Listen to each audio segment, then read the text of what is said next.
This is a kangaroo. If you see a road at a party, it's a good party. Because at Yellowtail, we believe in fun.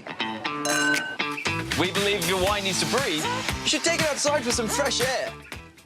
And that was a bit from the Yellowtail wine commercial set to air on Super Bowl Sunday. The first Super Bowl wine ad in nearly 4 decades, according to Yellowtail's U.S. distributor. So move over, beer. Can wine really be a winning Super Bowl sip? Here to tell us is WSJ's Charles Passy. Welcome, Charles. Yep. Good to see you. Looking forward to game day. Absolutely. So, I mean, tell us about the history of beer and the Super Bowl. I mean, that goes back. Beer dominates the Super Bowl both in terms of drinking and in terms of advertising. But you know what was interesting is that 1 out of every 5 Super Bowl viewers is drinking wine, which I found shocking. So it's not so crazy for these guys to be targeting the Super Bowl audience. Right, exactly. I mean, that is, and particularly with their approach to wine, it's kind of a mainstream wine, so it makes sense that they would be partaking of the biggest sort of watched event of the year. They have the right characteristics to appeal to the Super Bowl audience. What is it about the Aussie Yellowtail wine brand? Well, first of all, you've got the critter. You know, they were the first wines to kind of create this fun idea of what they call a critter wine, where the animals on the label, it sort of signals that we're not taking it so seriously. But it's really also about the taste. Yellowtail is what we call fruit forward. It is a very sweet wine, generally speaking. It's easy to sip. It's not a wine you're going to spend a lot of time thinking about. So this is an approachable wine. Absolutely. It made wine drinking more accessible, more relaxed, shall we say, to the masses. Right, and the price point, obviously. I mean, Yellowtail is $7. I mean, I've seen it for as little as $5.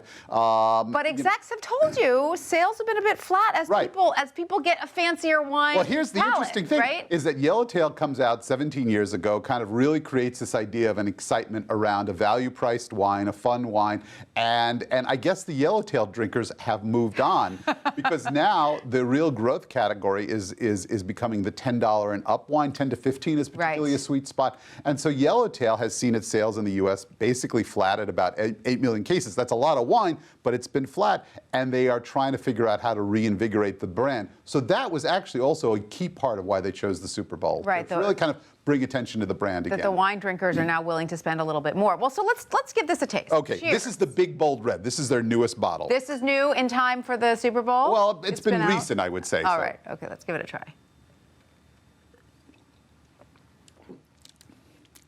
So, okay, let me just say, Charles, that this is a sweeter wine than I like to drink, right? Probably than you like to drink. But I will, the caveat here is that I bet a lot of people like to drink their wine this. Yeah, I mean, the thing is, it's easy to be a wine snob and say, this is kind of, I call this sort of the boozy equivalent of high C. But the thing is, for a lot of people, they don't like that kind of classic, tannic, dry, you kind of feel it on your tongue sort of quality that wine has, good red wine has. Hey, look, this will go with the nachos, the guacamole. Right. I mean, so this is flexible. I would actually also say, surprisingly, as I tasted my way through a few bottles of Yellowtail, which I haven't done lately, I would say the Sauvignon Blanc, which is the white, is respectable. I mean, I get the quality of what we call the varietal there.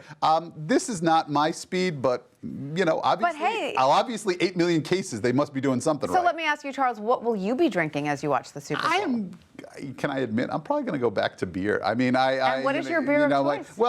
I have to admit, on game day, when I don't want to think, I'm not going to go for a bad American lager, but I do love Mexican beer. So,